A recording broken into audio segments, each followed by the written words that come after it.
Hello and welcome to Tactical Startup. Today I have on the podcast Brandy Scott Mai. She is a trauma-informed emergency management consultant and trainer who specializes in coordinating accessible, inclusive public information efforts during disaster and crisis operations. Brandy's certifications as an emergency manager and post instructor allow her to manage crisis and teach public safety professionals how to coordinate information efficiently and effectively during preparedness, response, recovery, and mitigation efforts. Her professional experience includes working in the military and government, corporate, nonprofit, emergency management, homeland security, and public safety sectors, including a position as lead public information officer for a state emergency management agency. Her education includes a Juris Doctor from Mitchell Hamlin School of Law, graduate coursework in strategic communications from Purdue University, a Bachelor of Journalism from Northwestern State University, military public affairs training from the Defense Information School, Georgia, certification as a emergency manager and qualification in civil and domestic mediation. Raised in South Louisiana and current resident of Savannah, Georgia, Brandy is an Army veteran and mother of 4. Her pro bono work includes serving as a guardian ad litem and advocate for veterans, children, and mental health and disabled persons. Let's get started with Tactical Startup. You're listening to Tactical Startup, a podcast dedicated to building amazing businesses. I'm your host, Taylor Darcy. In this podcast, we explore ways to innovate, improve, and level up your business through sales, marketing, automation, and business planning. Successful businesses pivot when times are bad and stay the course when times are good. We will have guests from different walks of life to help you see that success is not only possible, but even probable, no matter when or where you start. Through hard work and strategic planning, you can have the entrepreneurial life you've always dreamed. Tune in weekly to level up your business. Brandy, welcome. How are you doing today? Hey, Taylor, I'm doing great. Thanks for having me. How are you? Good. So you have quite a bit of experience with emergency management. What is a post instructor for those of us who aren't in the know on that? Sure. POST stands for Peace Officer Standards and Training, I believe, is the T. Basically, it's a public safety instructor. Okay. So what exactly, as far as like does that work with police, fire, or both? All of it. It Okay. means that any course that I would teach for any of those agencies, they could get credit for the course. They could get CLE credits. It means I'm certified within all of those agencies, usually first responder agencies. Okay. And what, I guess, not being in that realm, what type of emergency responses are we talking about? I mean, we're currently in the middle of dealing with a pandemic for some of us. I guess you can talk to it about being an endemic at this point, maybe. But also, we've got the war that's happening in Ukraine. So talk to us a little bit about what that means as far as emergencies and what type of planning that requires. Sure. Typically, the term emergency management involves any sort of natural or man made disaster. So that can be hurricanes, it can be tornadoes, it can be earthquakes, wildfires. It can also mean cyber attacks, acts of terrorism, anything that's natural or man made. That being said, there also public health emergencies, COVID being an example that everyone is familiar with. So it can include that. And any sort of crisis, disaster that is out there, typically an emergency manager will usually know how to handle it. So I've kind of worked and managed the gamut on those. Very cool. Um, so kind of help me understand how this can apply. What type of like preventative measures can this apply to, like business owners, entrepreneurs, that type of thing? Sure. The best way for it to apply is for business owners to have continuity plans, continuity of operations plans, or any sort of mitigation or disaster plans based on potential threats or recent threats or disasters that have happened in their excuse me, in their location. So, for instance, a business owner in Georgia may not need to include an earthquake in their disaster plan, but someone in California might. But basically, how it applies is making sure that the business owner kind of thinks through the top threats to their business, whether it's cyber, natural, man made, to their business location, if they actually have a brick and mortar location, and then planning ahead for all of those things, and at least getting a plan in place that can be trained upon and then executed quickly when needed, because disasters don't announce themselves. Typically, they don't knock on Right. the door and go, "Hey, we're coming." Yeah. And the capacity to respond to disasters. So, a rule of thumb that I've used quite a bit is on any given day, let's say, Taylor, I ask you to go to Kroger for me or to a grocery store. And I say, can you pick up these 8 or 10 things? And I spit them out. And you're like, all right, got it. Um, on a normal blue sky day, you can remember those things more than likely.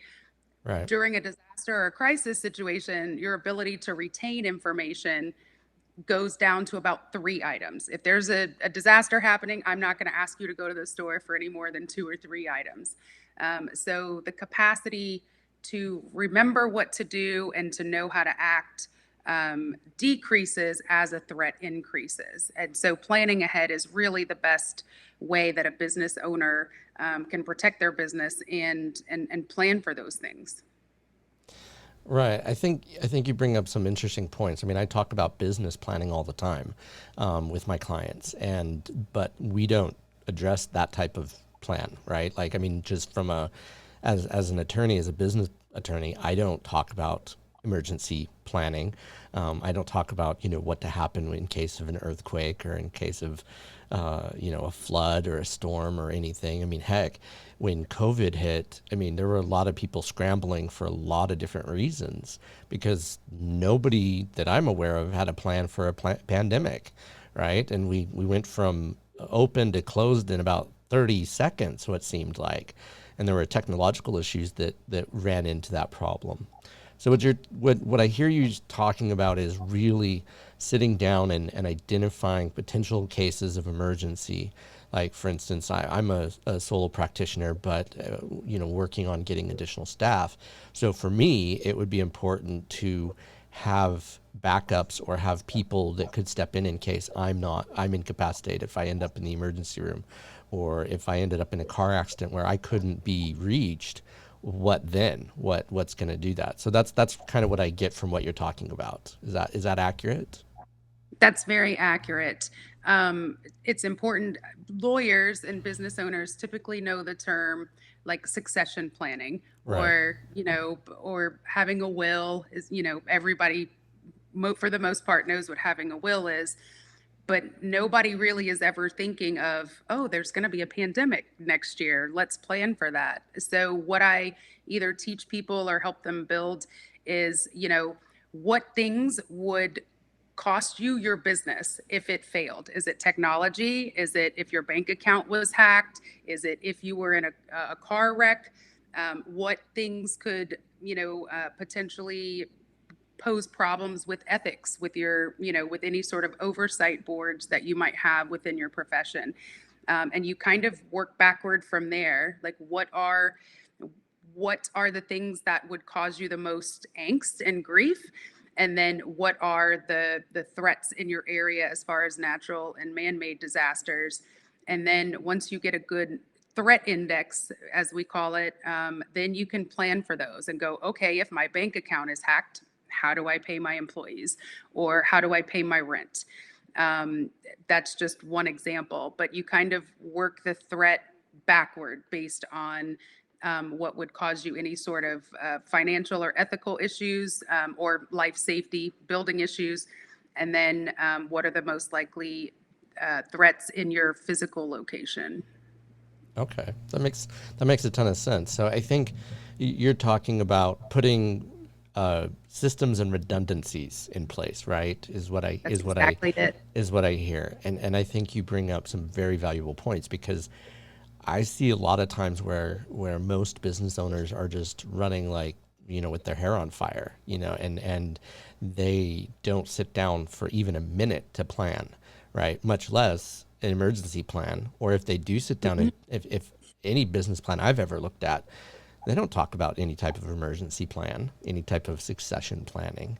So I think what you're saying is going to that next step, that next level of, okay, here's when life throws us lemons, or how are we going to make lemonade with it, or at least, not lemon like soup, right? Like, so we're Right. getting what we want out of it. Tell me about the transition from like military to like what made you want to go to law school? What was your goal with that? So, my professional career is very non traditional and probably looks a whole lot like an evidence or a conspiracy board with the path that it's taken. But I won't age myself too much, but 20 plus years ago in the military, I was a photojournalist in the Army and worked in public affairs. Excuse me. And then after working in the military or for the military, I switched from journalism into PR.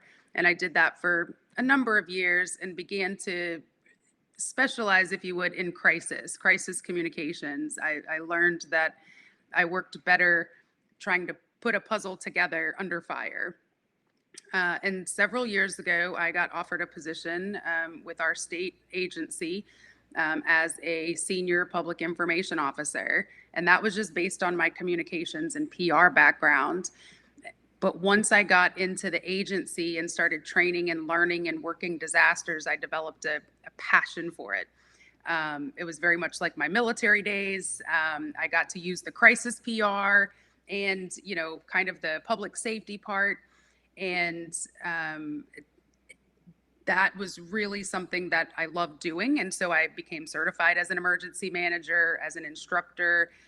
And law school was something I always kind of wanted to do. It was in the back of my head as a mom of four. It's always like, how on earth am I going to do that? But working disasters and especially in the communication side, because what you say during a disaster affects whether somebody lives or dies.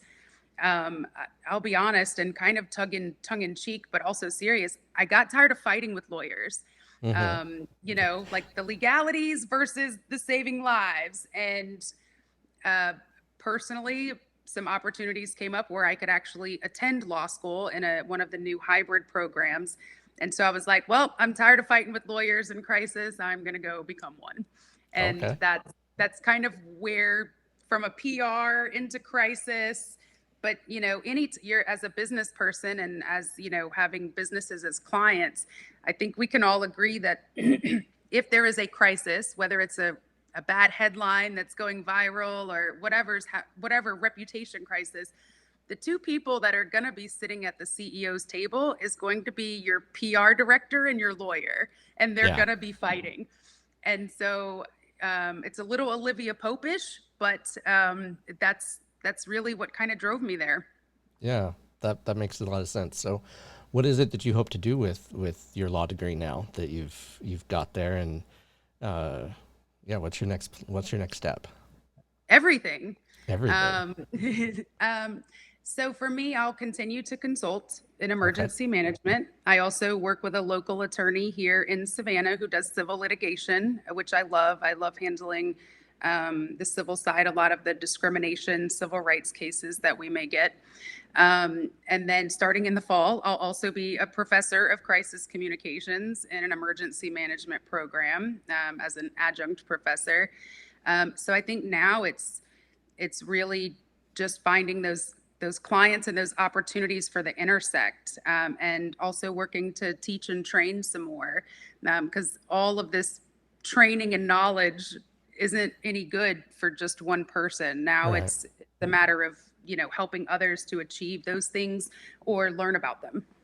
Yeah, that's very good. So I think you would probably be an excellent, in-house counsel for a lot of corporations for that reason, with the PR factor as well as the legal background. So I think that's a valuable part, because I think the mix of the two, it's like there's always issues with people, and they get themselves in trouble more often than not. And so giving them, okay, here's different perspectives, can help them, guide them into better realms to prevent litigation, right? Because litigation is expensive and time consuming and frustrating, and in a way very much crisis, right? Like it's signaling a failure to communicate. It's Yes. signaling a failure between two parties to reach an agreement, right? And it's a different type of crisis than what most people think Mhm. of, but it very much is a crisis. Every civil litigation case that I've come to has been two parties that are in crisis, either individually or collectively, and sometimes through the other person's fault and sometimes not, and it just depends on the situation. So tell me more about, I want to know, like, as far as like from a business owner's perspective, like, have you started a business in the past? Do you have entrepreneurship dreams? What are your goals in that capacity? Sure. I actually am my own business owner. Even with the local attorney that I work with, everything that I do is as an entrepreneur, as a business owner. And I never really had those dreams, to be honest with you. They scared me as a mother of four. I was terrified to work for myself. And how can I ensure that I'm going to get paid every day and pay my health insurance? Um, and my path to entrepreneurship actually was kind of a couple of things all merged for that to happen.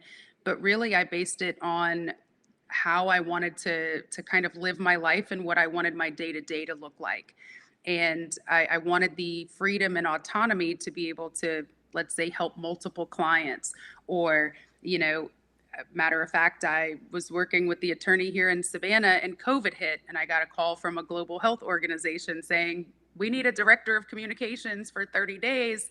Can you take a contract? And I said, yes. Well, that turned into a year and a half.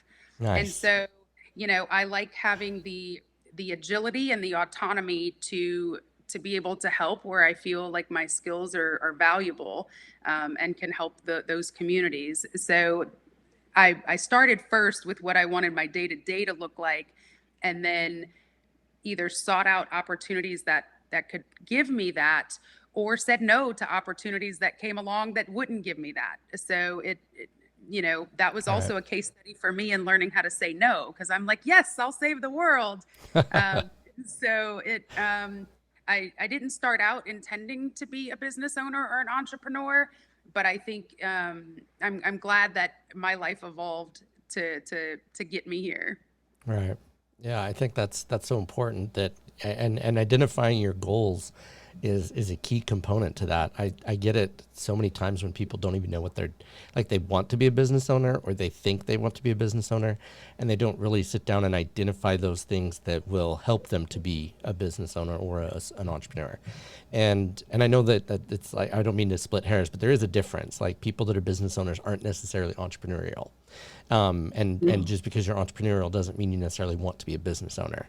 And so having a plan is key. And I emphasize this to my listeners all the time about, okay, what do you need to say no to?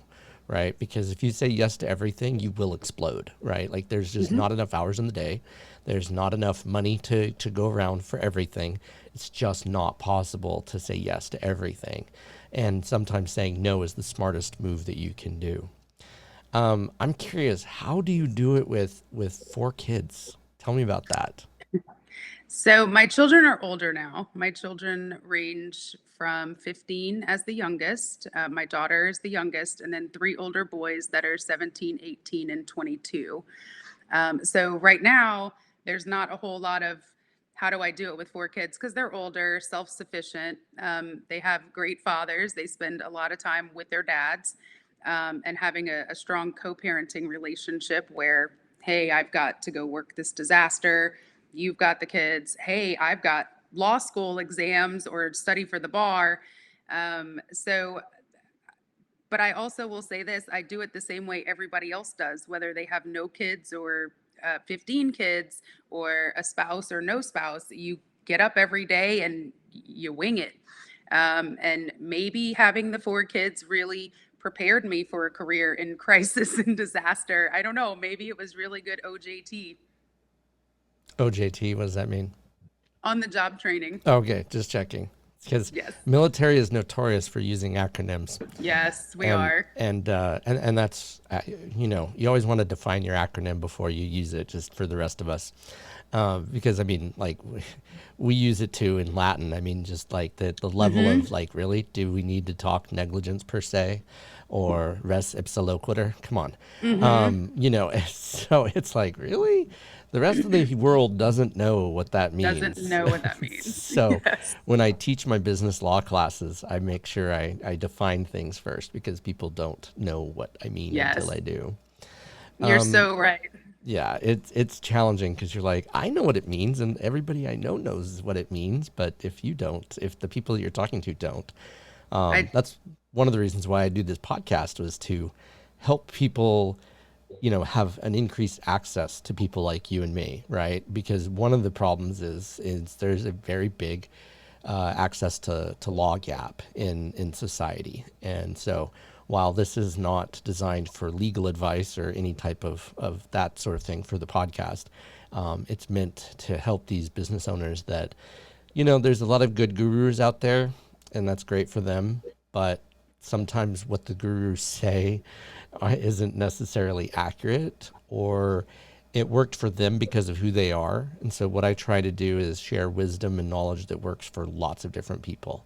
And I say this, and I'm an average person, right? Like, I'm not suggesting anything, but tips and things that work for average people, right? Not just the influencers and the people that yeah. have wealth to begin with, right? Like, I've had to bootstrap my entire company, and it's been challenging, like getting capital and doing things that a normal business can do that a law practice can't do it, because we're in a restricted industry. It makes it a lot harder, right? And so bootstrapping for an attorney is harder than bootstrapping for a business that you could actually grow with capital, with an influx of Mhm. capital.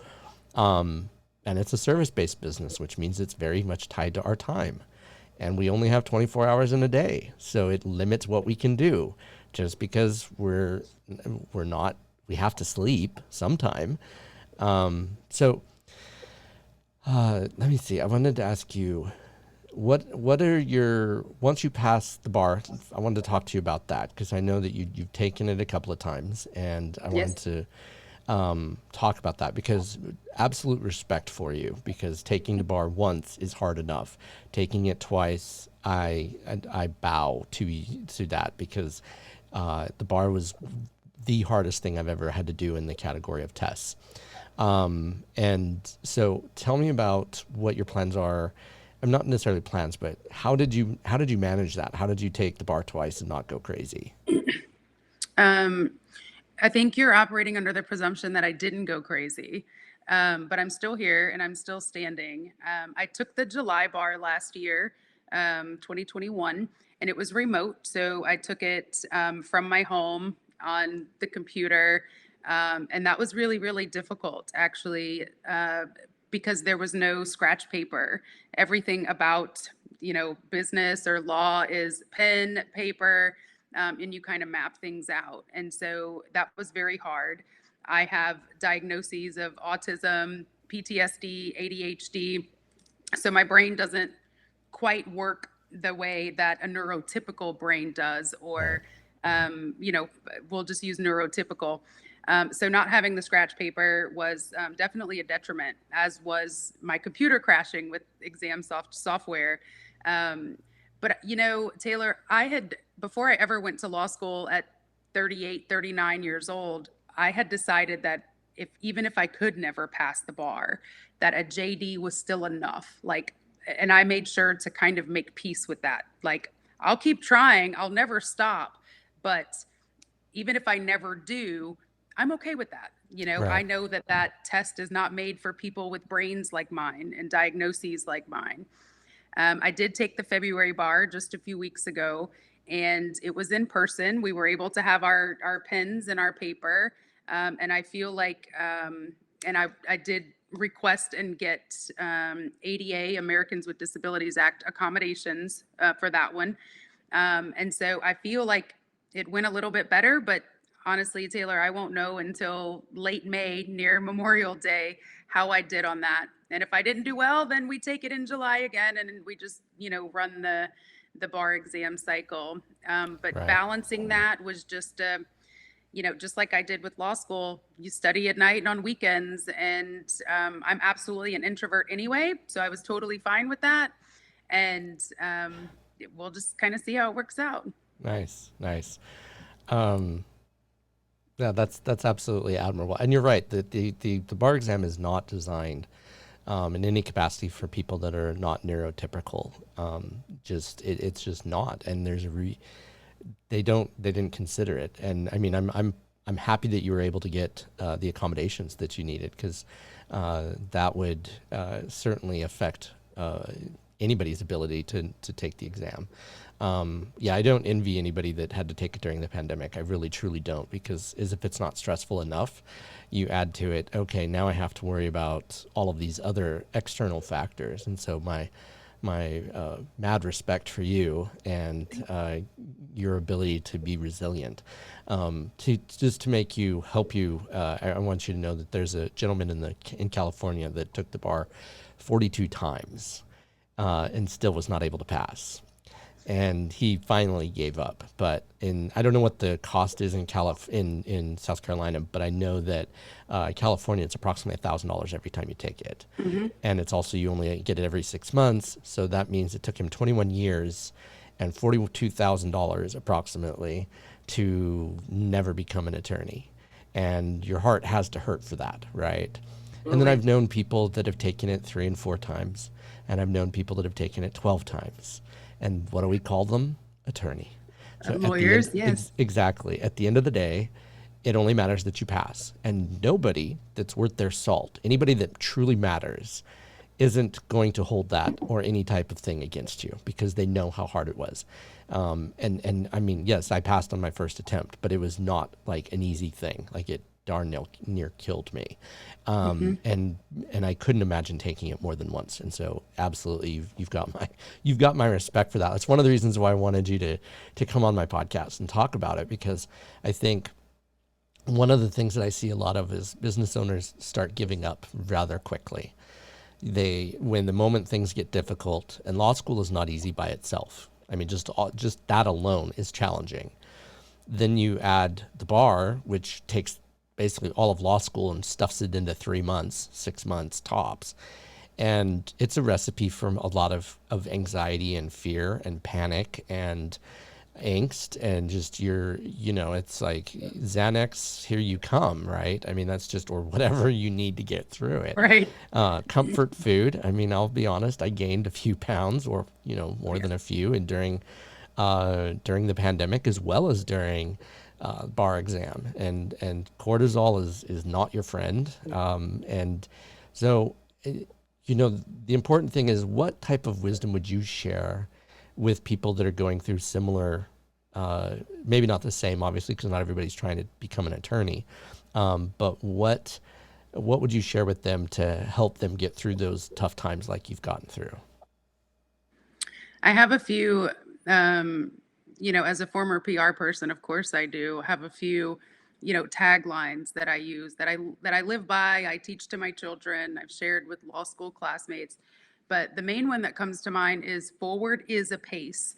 Moving forward counts. There's, especially with being a business owner or trying to achieve a dream that spans several years, let's say, you don't have to go fast. You don't have to go slow. You just have to move forward. And the time is going to pass anyway.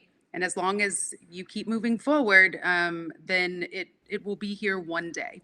So I used to run ultra marathons in another life, and forward is a pace. Like, it's not like you can't measure it like a 10-minute mile, but moving forward counts because it gets you where you need to be at the end. So that's probably the one that's most relevant here is it's not easy. It's not hard, but all you got to do is just pace yourself to move forward, one foot in front of the other. Yeah, that's interesting. Tell me about, I did not know that you did ultra marathons. Tell me about that. That was, I would say, maybe 8, 9, 10 years ago. I started off.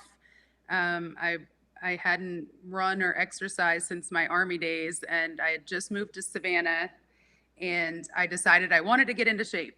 And one of my coworkers said, "Hey, train for a half marathon with me."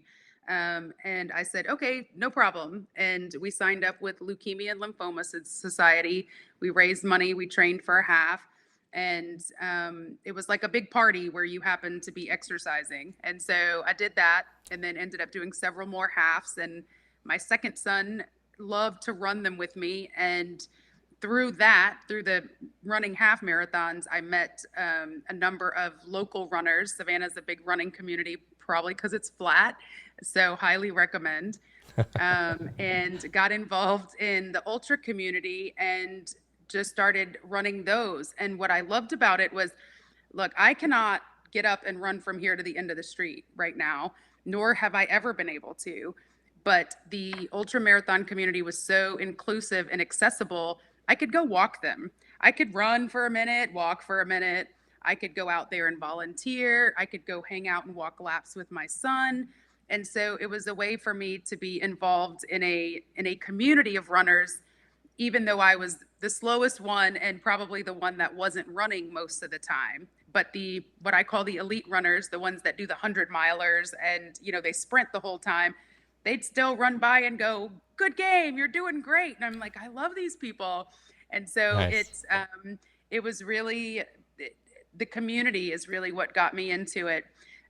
However, running and doing those sorts of distances requires time. And when I Right. started planning to go to law school, I had to trade those hours of training for hours of brain training. Yeah. Did you ever meet by chance David Goggins? I did not, Oh, sadly. darn. I know, I know. Maybe He's, he'll watch the podcast and maybe, maybe we can I'd love to have make him that on work. here. That would be awesome. There you go. Yeah, that would be cool. That's very cool. That's the only reason why I know about ultra marathoners, is because of David Goggins. His book. Have you read his book? What's the title of it? Can't Hurt Me. I don't think so. Okay, it's definitely worth a read. Make Like, a and to my note. listeners, I would recommend it as well. It's something that will help you get through the times. He went through Navy SEAL training 3 times. He got injured towards the end of it, the first two, and he lost 90 pounds in 90 days in order to qualify because he was overweight in order to get into the Navy to do that. He Wow. also went through Army Ranger School. And if I remember correctly, and I could be misremembering this, so he also tried to do Green Beret, and that was at the end of everything, and his body just couldn't take it anymore. And like, legitimately, I couldn't imagine doing it even in my best of shape, much less his worst. But he is definitely one of those ones that'll help you stay motivated during rough times. So I highly recommend his book, Can't Hurt Me by David Goggins. Definitely worth a watch. What was I going to say? Uh, that I think that's very impressive, like ultra marathoning, and that you've been, continuing to stay active. What would you say to entrepreneurs? Like, what would be your best part of advice? What's like the one thing, your wisdom that you want to share for people to help them in as they're beginning their journey, or whether they're on their journey as an entrepreneur? Um, I hate to use all of the cliches there that that are already out there that I'm sure others have used, but whether an entrepreneur or a business owner or both, I think it's really, don't forget to look at the lifestyle you want and don't put all your eggs in one basket. A lot of times the achievement of that dream also comes with sacrifices, not just to yourself and others. So make sure you're also getting the lifestyle you want out of it, or you have a plan for a certain lifestyle at some point. Like when I started law school, I was like, this is while working a pandemic and raising kids. I was like, okay, Right. this is crisis mode times 5,000 for a few years. But I knew at the end of it, like if I just did the forward as a pace thing, I knew at the end there was the proverbial pot of gold. And Right. so I think,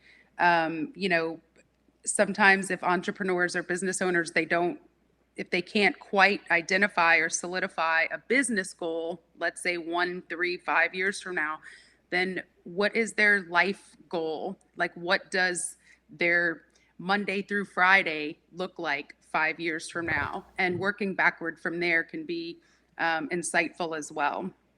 Nice. Nice. Good. I like that. One of my favorite sayings is, you're lapping everyone on the couch, no matter how Yep. slow you go, right? And so that kind of it's forward is a pace. I think is a good mantra. I think too many entrepreneurs and owners, business owners are so hard pushing that sometimes they forget to look at the success that they've had and to keep moving forward, right? Like, or they stay in one place. That's the other one, is that they're like, oh, it's good enough. But the reality is it good enough? Because if everyone else is moving forward and you're staying in one spot, then you're getting left behind. So at the Sure. very minimum, you have to keep moving forward at the pace of everyone else, at the very minimum. I'm not talking like you don't have to go crazy, but you need to keep moving forward. You need to keep committing to change, to evolving. I was on a video, not a video, I was on a webinar yesterday. And, have you heard of the book called Atomic Habits? Yes. Okay, it's another one. The author of Atomic Habits, I can't remember his name. I apologize. He was on there, and he said, "Standardize before you optimize." Good. And so and I think that's such value uh, to entrepreneurs. You standardize a procedure, and then you look at how you can tweak it. You iterize it, right? Like you look at software, for instance. Version 1.0 usually stinks, right? Like that's just how it Yeah. is. Version 1.1 is better than 1.0, but it's still not great, right? And so you look at it and you iterate. You keep moving in the positive direction. You keep giving the movement something improvement over time, and you can do amazing things. And so many entrepreneurs want success yesterday, right? Right. They just want to deal with, I want to be sitting on I want all the influence and respect that comes with being an entrepreneur. I want to be Elon Musk yesterday. I want to be whoever their idol is. I want to be Steve Jobs yesterday, or Right. Steve Wozniak, or Bill Gates, or whoever your idol, right? Whoever your entrepreneurial idol is. And the problem is most entrepreneurs take years to get there, and that's okay. There's not what you don't see is the success that happens in the meantime, right? You're an overnight success after 7 years, or you're an overnight success after 10 years, or sometimes it never comes, and maybe that's okay, because maybe your goals change. Maybe things that were important in the beginning of your entrepreneurial journey are no longer important. So you have to keep those things in mind.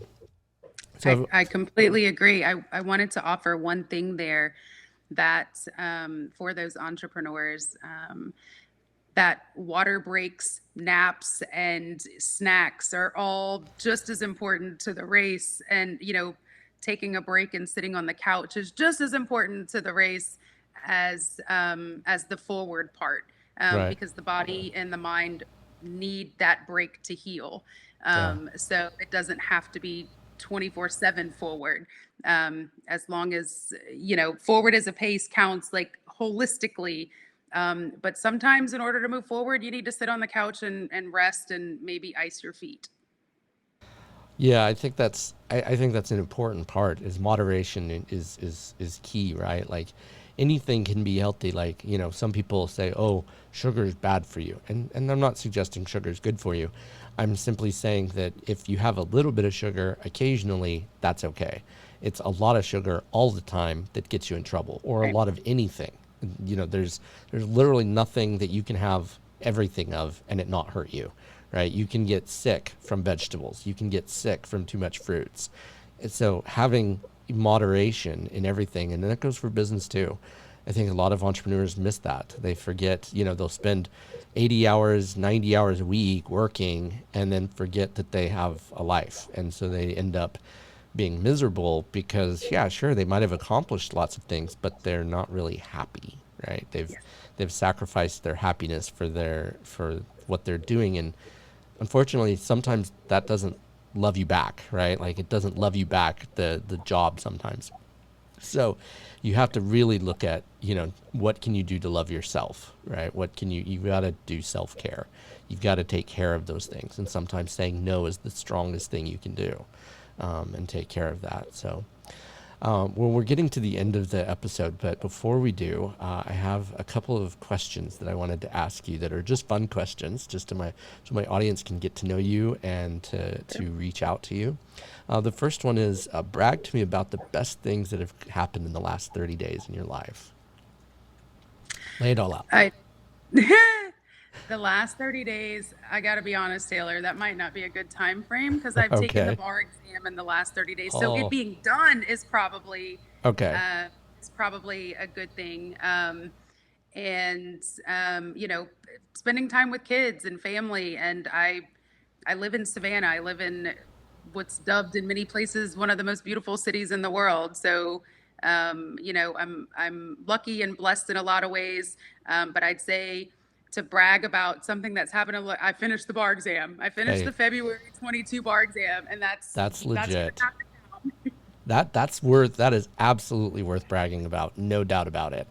I know what that feeling feels like, right? And it's a feeling like you'll never have in any like that I've ever had since. Like just And being I done with work in it. crisis, and it's still completely different. Oh yeah, I can completely understand that, because like now the wait, which is not so much fun, but that is just absolutely amazing. I'm so proud of you and happy for you that you're done. Next one is, if you could be guaranteed one thing in life besides money, what would it be?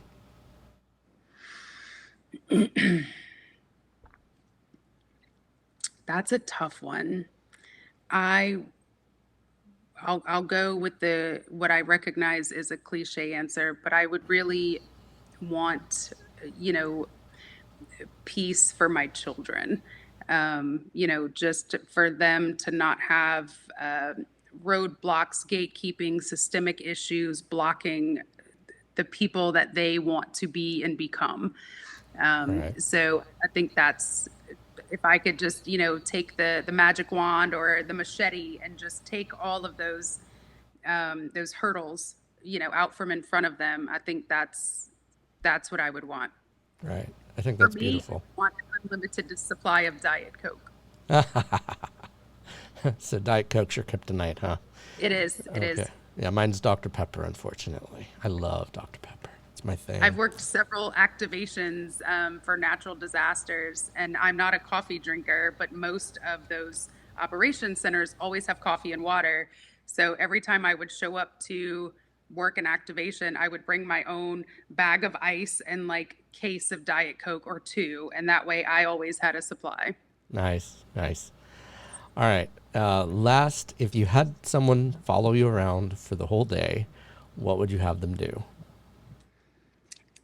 I would have them learn to be my clone so that I wouldn't forget anything or drop any balls. Or I would have them just research happy headlines and stupid memes, just something to take the edge off of such heavy work sometimes. Right. So I always say I'd love a duplicate of my brain, and in the absence of that, instead of me only seeing doomsdayer type things, just bring me stupid memes. There you go. That's good. That's good. And last and certainly not least, although for the video, people have been able to see where to reach you on social media, but for those of people, the audience listening, where can they find you? Where would you like to have them reach out to you at if they have questions or like to contact you? Sure. The easiest way to reach me is just brandymai.com. That's Brandy with a Y and my with an AI. that actually links straight to my LinkedIn. So that'll get them wherever. But I'm on Facebook, LinkedIn under Brandy Scott Mai, and I'm on several of the other platforms, Twitter, Instagram, under Crisis Talker, which is actually my business name as well. And that was kind of founded one day when my kids were like, "But mom, what do you really do? Like, Right. what is a crisis?" And I was like, well, if it's a crisis, I talk. And that's kind of where that handle came from. So, Crisis Talker. Oh, that's awesome. I like those. Those are definitely memorable. Well, that's great. I'm so glad that you came on. And thank you so much. I'm glad that you were able to join me and talk about a different type of business planning. I think that that's so important. Something I hadn't honestly thought of. Like I said, when I do business planning, I'm thinking of the legal stuff, right? I'm thinking about planning for, I do buy-sell agreements that plan for death, divorce, disability, disillusionment, and disagreement. My 5 Ds, right? You That's need what to my add a business planning 60 is. disaster. Yeah, I should. That should be in there. Yeah, that absolutely should. But thank you so much for coming on. I sincerely appreciate it. And we'll see you on Facebook, actually. So thank you so much for joining me today with Brandy Scott Mai. She is an amazing woman who I've had the pleasure of getting to know via Facebook. Please reach out to her if you have questions. I know she has been a fantastic resource. She's a beautiful person, and she's always been very helpful and willing to jump in. She has a ton of experience. I'm sure she would love to share her wisdom if you have questions about being an entrepreneur, or if you have questions regarding her business. Feel free to reach out to her, and we will talk to you later. Thank you so much for joining me, and until next time, think about your business tactily.